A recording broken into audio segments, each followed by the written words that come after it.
obi biara kwa ba Ediba Cynicals TV so me ameka say edi ameje so ene oba ya gege eye Dr. Owusu Bempah ana waba be hyenkom an one de enkwam hye ne de obo ni sire ma na che say ebi bankasa waba be hyenkom na enkom na ohye no mebo mu nhwemu saso na ye Jesus ahofe mokai so be hyenkom sa Shatawale eba bewu on the 18th of October na Shataba bonte aba be reply no eno so mebo mu nhwemu mi twem ho besima meba medini aka nyina ebeto amoso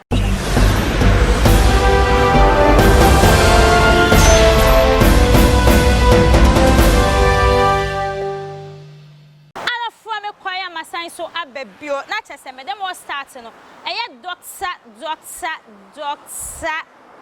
Owusu Bempah ababonten aba be hyenkom na ne nkom hye na o hye ne de mebo mu chemu sanso na eye Jesus ahofa be hyenkom se Shatawale eba bewu on the 18th October 2021 eya pempen so Ghana for kai Shatana Shataba bonten aba be reply no eno so mebo mu chemu ala for me dem o start na chese eye Owusu Bempah Doctor, I ababonten okoba ye no na tese papa ne ti ono sales ono da ho nyina na obon pa yankasa nyankopon biebie ne ma so kire no ai eti wababonten na sama de batu dwa nyina se o se nyankopon yi a kire ne se 2024 election abato na ye ba beto o se 2024 eye NDC for ana e ba beto na akonya no so MPP for twemu mutan abato we de eye NDC for e na e ba befa e ba medi so omo na mo ba bedi Ghana so eya nka se mampani dada John Dramani Mahama ono na oba befa akonya na tena so 2024 asema Dr. Owusu Bempah de betu dwane na odi sem we betu dwane na Ghana fo ni bi se moma ba bi nwate asofo wo Ghana ya brem e de ben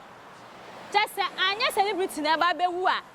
eye MPP na ebe winie anya MPP na ebe winie a eye NDC na ebe winie anya NDC na ebe winie na de kwa don kwani omam kika dem me we kwa don ko enti mo boy kwa don ko din sa na ahye ma mo ni dis ana so papa ne kire mo se NDC fo na bafa Ghana fo se papa etu mo anu chese onko anu ntumu kakra ni party ne ho aso mpo se nkwam hye ya oda bagbo tu nsa Ghana fo ba be didi watem ebi ba be ye yaw ebi ba be kan se ma enyam chese basa e dia fa me meti so bi ye sofa na ye me ya pa yi because asofo die Bible say nka se ntia ne awase masra ne mo meti so bi ye sofa na ye me ya enso asofo ni bi na mo mam ho kwan fana nyankopon yi kire o sa na Ghana fo ni bi ka obi a wu damu no wa hwan ye hye ne mpa ye ko enyi ni so na out mi bobi oba na anu ya wo se dai NDC fo na ba be fa konya no papa enya party na ba be fa konya ne na ye ya na enwo mo ma ba bi nyo na chese ensam na Kevin Tella de beto abonten se MPP fo enim eye Dr. Owusu Bempah ne south na okoye no MPP fo nim hu bi na chese eya ye no kwe asama Ghana fo ni bi e kan Evisa papa no aso no ohyan koma MPP for enne ekufo ado bedi ochina we na bedi ochina MPP for na bedi papa ni hyan koma MPP for enti no Ghana for ne beka tu papa ni tumi say MPP for enim ne south no hu bi MPP for na eyi na ma no MPP for ben kra na chese ye vice president Bawumia ana chese obehyan kom say Bawumia timi ni president da asema Owusu Bempah de betu dwa no o se timi ni president ne da enno na Ghana for ni bi say nam so ma amobe tebiri eye Dr. Owusu Bempah ede no kwato cells no na chese ensam na Ghana fo na keka no kure papa etu waje edi say no kure na sesi a wapa be because MPP for the washo mo say owuamuo enkwamuo esummo ehanmuo sikamuo ohiamuo oni MPP for na bewuo o se me no na bewuo na ye den ana chese watimi divert say we MPP for ba kwasho mo say na chese we kura kire say ya papa Owusu Bempah ne nkom hye na wa hye no efri ni tirim na Ghana fo ni bi kan o me se efri ni tirim adenti na Ghana fo ni cars akase NDC MPP fo ni mo selves ni hu bi na wo ba bon to be ka se NDC fo na ba betina konya so na je se efri tirim papa papa Ghana fo se uyo pani uyo sofo pani pa the nation prophet one kasa nation prophet in the obi aso nation prophet but all the nation prophets in the Ghana for them are one kasa uye penny etimo kasa asem ba hu bia na twade di a ye de ya dance o asem aba na asem ne hu bi na twade ya dance o kwa sales ba yo se NDC for na ba be take akonya no papa asem men pan na pese Ghana anase timemu for ye kan de fa ho mo na mo ma mo ho kwan yo Ghana so for mo na mo ma mo ho kwan na timemu for na timi didi mo atam no amanfo fu bia no didi mo atam no kura na fashion ho na bo ho mpaye fashion na bo ho mpaye enye nsem bia na cheso be ka fi se Yesu Kristo kra no Jesus Christ kra ka se urade ka be ya ka kruwa we kra ensa me honko because ono kra e pa ba wo baabi enti ka so betimi aka se o urade e be ya ka nkom hye we die ka de ka yi kire obi foforo yi kire reverend obofo yi kire doctor yi kire obi nim yi kire mama part yi kire na yugezi yi kire so fo ahofe ai evize ni nyina o se ka okeka ni nyina na ide tina de so de waje ama no kwese nyame na yichira wo kana o sakaja wo ka se radu kuru wa we de ma nsa me nko because me kwa kan pagana fo be di matem nyankopon kura so ni se se ankasa wa ye hye te se ejagu chemu ankasa enti papa wo su bempa yes law asema aba se sia no enya election asem enya politics asem ana enya do be di 2024 ni do be 2024 se sia Ghana ha ya ho kire ya ankasa corona ya ho na kire ene na se sia ya pa no aduro ene corona so be mre ye se se mo se vaccine ya san akwa wo bi eno de mu nya ho nkwam hyenhye mu nya ho aduro nhye election politics abatuo enso mo me enu nyina hye omo ba mutimi mu obi a eni si bo ntimi mu obi enti si bo ntimi mu obi a otimi mu obi a enti mu nya se abatuo ho nkwam hya kese no na mu nya na me hya man no man no ya bre e de ben ala family kamensam e de to aso na te se ye shata wale ana mo kai se eye Jesus ahofa be hye nkom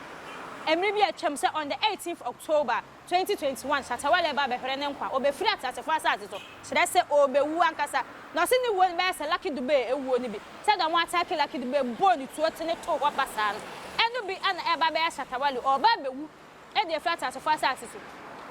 na nienti Ghana fo akwafa asase mo ya ba ne sem Jesus ahofa shata wale 18th October 2021 ana e kamia ye se less than 3 weeks ena che se e ba be duru so ankasa e yo shata wo ni ba be duru so eti Ghana fo akai shata se onye hu bibia onye ansa na niam agensem onye hu bibia onye because asofo na aba no ni ofiri nyame no oka etimi ye na de ofiri nyame kra no te so oka kra na omutimi ye hu bibi na etimi sim ni aka so mu ye odi enti shata Jesus ahofa se oba bewu on the 18th October 2021 ana 18th no so dia eduru ho anu no eti Ghana for e kai wankasa so be hu bibia so be kwa na so ye se ne sa na omope wo be kwa na eja na koye direction ma da so omo aka nchira be mfu anku enkuto ebura mu nsuo koshia kwakọ ani na keka ho wo be kwa kwaje wa kwa nchira Ghana for kwa kai shata wale pe na shata se hwe ni omo chire me shata